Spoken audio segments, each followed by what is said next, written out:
권창영 종합특검이 나경원, 김기현 국민의힘 의원에게 20일 출석해 조사받으라고 통보했습니다. 특검은 공수처에 윤석열 전 대통령 체포영장 집행을 방해한 혐의로 두 의원을 입건했습니다. 앞서 출석 조사나 서면 진술서 제출을 요구했지만 두 의원은 출석 조사를 받지 않고 서면 진술서도 내지 않은 채 의견서만 냈다고 특검은 설명했습니다. 역시 같은 혐의로 입건된 윤상현, 권영진 국민의힘 의원은 서면 진술서를 내서 소환 조사는 하지 않는다는 방침입니다. 나 의원 등은 기자회견을 열고 정치적 의사표현을 범죄로 둔갑시키고 있다면서 기소하면 법왜곡죄로 고소하겠다고 주장했습니다. 하지만 대법원 선고로 윤 전 대통령은 체포방해 혐의에 대해 징역 7년이 확정됐습니다. 특히 대법원은 공수처의 수사권을 인정했습니다. 위법한 수사라면서 영장 집행을 막은 행동 역시 위법성이 인정될 것이라는 게 특검의 시각입니다.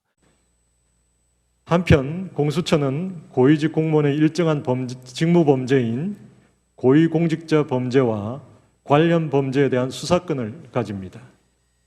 공수처법 제2조 4호 라목은 관련 범죄 중 하나로 고위공직자 범죄 수사 과정에서 인지한 그 고위공직자 범죄와 직접 관련성이 있는 죄로서 해당 고위공직자가 범한 죄를 규정하고 있습니다.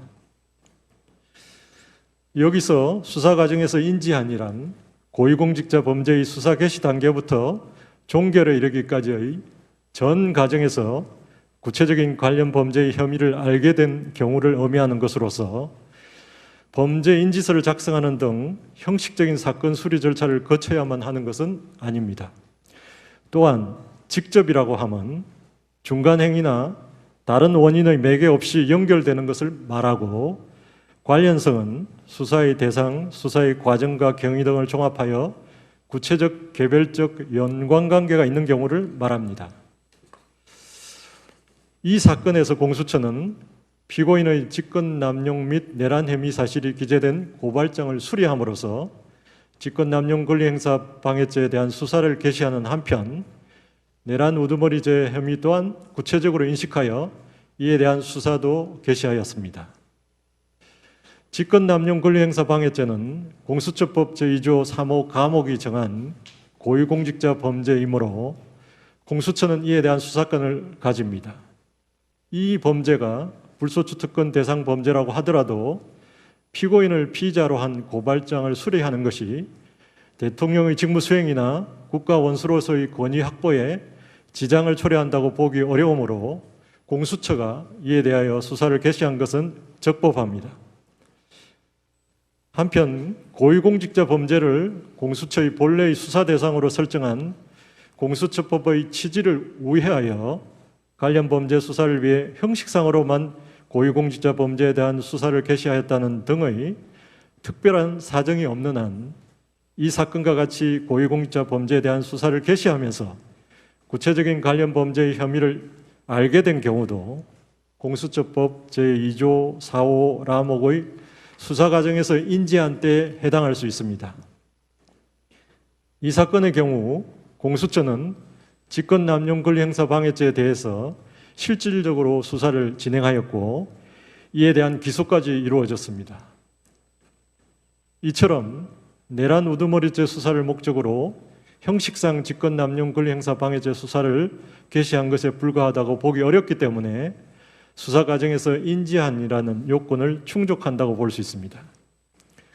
나아가 피고인의 내란 우두머리죄는 직권남용 권리행사 방해죄와 배경이 되는 사실관계가 동일하고 증거도 상당 부분 중첩되므로 수사 과정에서 자연스럽게 드러날 수밖에 없고 중간 행위나 다른 원인의 매개 없이 서로 연결됩니다. 따라서 공수처법 제2조 4호 라목의 직접 관련성 또한 인정됩니다. 결국 피고인의 내란 우두머리죄는 직권남용 권리행사 방해죄의 수사 과정에서 인지한 직접 관련성이 있는 범죄로서 공수처법 제2조 4호 라목의 관련 범죄에 해당하므로 공수처는 이에 대한 수사권을 가집니다. 그렇다면 공수처가 고위공직자 범죄인 직권남용 권리행사 방해죄에 대해서 수사를 개시하면서 이와 관련 범죄인 내란 우두머리죄를 인지하여 수사를 진행한 것에 수사 절차상 위법이 있다고 보기 어렵습니다. 원심은 같은 취지에서 공수처의 수사 절차가 적법하다고 판단하였습니다. 이러한 원심의 판단에 피고인이 상고위로 주장하는 법리 오해 등의 잘못이 없습니다. 다음으로 수색영장 집행 절차에 형사소송법 제110조를 위반한 위법이 있는지에 관하여 봅니다. 형사소송법 제110조는 제1항에서 군사상 비밀이 요구되는 장소에서의 압수수색에 관하여 그 장소의 책임자에게 승낙 권한을 부여하면서도 제2항에서 국가의 중대한 이익을 해하는 경우에 한하여 승낙을 거부할 수 있도록 규정하고 있습니다. 이는 압수수색을 통한 실체적 진실 발견의 요청과 군사상 비밀 보호의 필요성이 상충되는 상황에서 두 개의 법익의 조화를 도모하기 위해서 승낙 거부권의 형사 요건과 한계를 설정한 것으로 이해해야 합니다. 압수수색의 허용 여부가 책임자의 주관적 판단이나 재량에 따라 좌우되도록 한 것으로 볼 수는 없습니다. 위와 같은 규정의 내용 및 체계와 취지에 비추어 보면 형사소송법 제110조 2항의 국가의 중대한 이익을 해하는 경우란 국가의 안전보장, 국방, 통일, 외교상의 이익, 헌법적 기본 질서의 유지, 그 밖에 이에 준하는 국가 기능에 중대한 위험을 초래할 우려가 있는 경우를 의미하고 단순한 군사상 편의 등에 따른 추상적인 비공개 필요성은 이에 해당하지 않는다고 보는 것이 타당합니다. 나아가 그 장소의 책임자가 승낙을 거부하기 위해서는 영장 집행으로 인해 위와 같은 국가의 중대한 이익을 해할 우려가 있다는 점에 관한 구체적이고 객관적인 사유를 제시하여야 하고 거부 사유가 인정되지 않음에도 승낙을 거부하였다면 이는 적법하지 않습니다. 원심은 해당 장소의 책임자인 대통령 경호처장이 수색영장 집행에 대한 승낙을 거부하였더라도 그 거부 사유를 구체적으로 제시하지 않았고 또한 국가의 중대한 이익을 해할 우려가 있었다고 인정되지 않으므로 승낙 거부는 부적법하고 따라서 수색영장의 집행 절차가 적법하다고 판단하였습니다. 윤석열 경호처 이중대 인간방패 45명도 처벌해야 합니다. 지난 16일 서울중앙지방법원은 윤석열 내란 우두머리에 대한 체포를 방해한 행위가 불법이라는 점을 명확히 판시했습니다. 특히 국가공무원인 대통령 경호처 직원을 동원하여 체포를 막은 행위를 경호처를 사실상 사병화한 것이라며 유죄 판결했습니다. 그런데 윤석열이 경호처를 동원하여 내전을 획책했다는 바로 그날 윤석열의 사병이 되기로 한 또 다른 선출직 공무원 집단도 있었습니다. 바로 윤석열의 인간 방패를 자처한 국민의힘 의원 45명입니다. 이들은 이번 판결을 통해 적법성이 확인된 법원이 발부한 체포영장의 집행을 저지하기 위해 대통령 관저에 집결해 인간띠를 만들고 국가를 벼랑 끝으로 내몰았던 내란 우두머리의 체포를 방해했습니다. 이러한 행위는 다중의 위력을 행사해 공무집행을 방해한 것으로서 형법 제144조가 규정한 특수공무집행 방해죄로 처벌되어야 마땅합니다. 특히 인간방패의 선두에 서서 공수처의 체포영장 발부는 꼼수이며 진짜 내란이라는 궤변을 늘어놓은 나경원 의원은 공동정범으로 반드시 처벌되어야 합니다. 법사위에서도 제가 인간방패 45명 명단을 공개하자 체포방해에 동참했던 국민의힘 의원들은 정치적 도의를 운운하면서 제게 항의를 했습니다. 또 체포방해 행위가 정당의 정치적 활동이라고 변명도 했습니다. 불법에 불법을 더한 저들의 언행이야말로 민주주의의 적 아니겠습니까? 이들이 말한 소위 정치적 활동은 중대한 불법 행위에 지나지 않았습니다.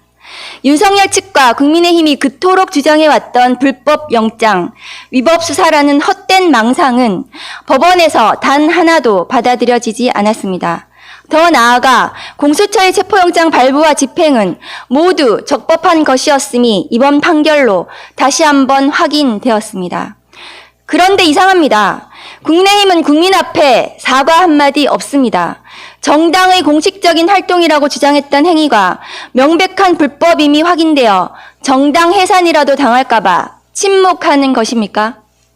윤석열 내란죄 재판이 끝난 뒤에도 최소한의 도의적 책임과 사과를 기대하는 국민을 무시하면 그만일지 묻습니다. 어제 윤석열이 체포방해 징역 2년 선고받은 날입니다. 그런데 여기 김경률이라고 있죠? 국민의힘 한동훈파라든가 하는 김경률이 나와서 이때 체포방해를 한 사람들 또 국민 앞에 사과해야 한다. 대단히 죄송하지만 공소시효가 남아 있습니다. 그러니까 윤석열은 7년 선고 받았고요. 여기에 가담하신 분들 국민들 앞에 사과하라고 국민의힘 사람이 이야기하고 있어요. 그런 분들이 무슨 바로 그 내란 일으킨 그 정권에서 일어난 온갖 조작 기소 수사 그것에 대해서 바로 잡으라 하고 수없이 많이 나왔어요. 여러분들이 제대로 이 자리를 지키지 않았어요. 기관 증인 보고를 해서 계속 우리가 새로운 사실을 확인할 때 국민의힘 의원들은 안 계셨어요. 그러니까 모르고 지금 와가지고 허공에 삿대질을 하시는 겁니다. 왜 계엄 직후 나경원과 통화했나? 왜?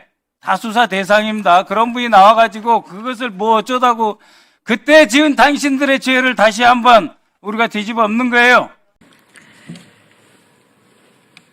윤석열 체포영장을 집행하는 그날입니다.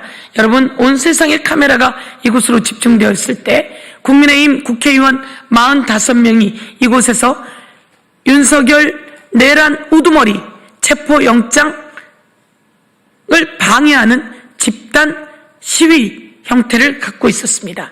대한민국 국민은 그 눈이 오는 날 관저 앞에서 이렇게 키세스 군단이 되어 내란범 체포를 옆에서 촉구하고 있는 이 시점, 키세스 군단입니다. 국민은 눈 맞으며 키세스 군단을 형성해서 일반 국민들이 내란 우두머리 윤석열을 체포하게 했는데 윤석열의 체포를 방해한 인간방패 국민의힘 국회의원들입니다.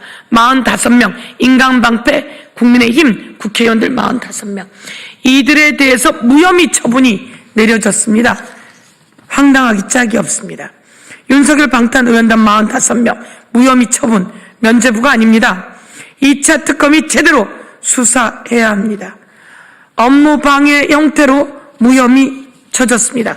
그러나 이들은 내란에 동조했습니다. 내란에 부하 내동했습니다.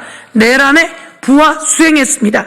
형법 87조는 1호 내란 우두머리는 사형에 처한다. 2호 내란 주요 임무 종사자에 대한 형벌이 적용되어 있습니다. 형법 87조 3호를 말씀드리겠습니다. 부하 수행하거나 폭동에만 관여한 자에 대해서는 징역 5년 이하의 징역 또는 금고에 처한다 이렇게 되어 있습니다. 다시 한번 말씀드리면 형법 87조 부하 수행하거나 내란에 부하 수행하거나 폭동에만 관여한 자는 징역 5년 이하의 징역 또는 금고에 처한다 이렇게 되어 있습니다. 내란이 아니라고 한 거 아닙니까?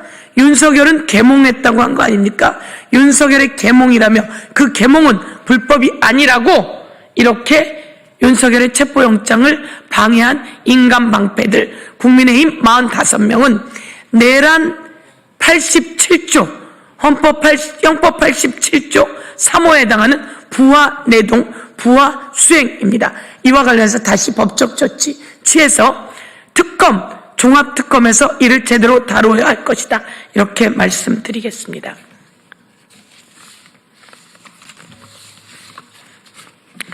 다시 한번 말씀드리지만 이들은 면죄부가 아닙니다. 2차 특검이 제대로 수사해야 할 것입니다.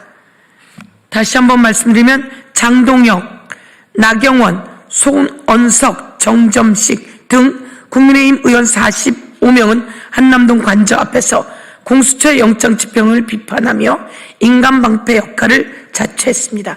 특히 나경원 의원은 불법적인 체포영장의 집행에 대해 단호히 문제점을 지적한다고 말했습니다.